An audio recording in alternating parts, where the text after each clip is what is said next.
Ito naman po yung stock room namin. Bali maliit lang po siya. Maliit lang yung space. Isang tao lang po yung pwedeng pumasok po. Sa una naman, pagpasok nyo is nandun makikita yung monitor ng CCTV, locker, mga pinaglagyan na namin ng mga bag.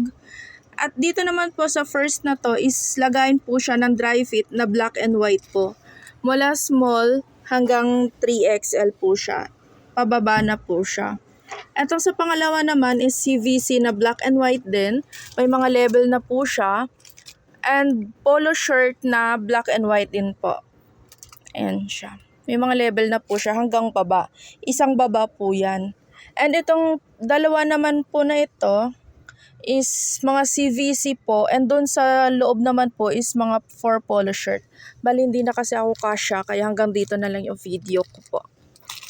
Dito naman po is etong sa taas. Ito yung mga excess namin ng stocks for dry fit na black and white. CVC na pang black and white. Polo shirt na black and white din po. All sizes na po siya. And bomber jacket naman na stocks dito sa baba.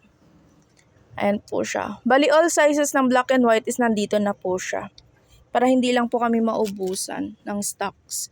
Lalo na mas moving yung ganitong kulay natin. Yan lang po.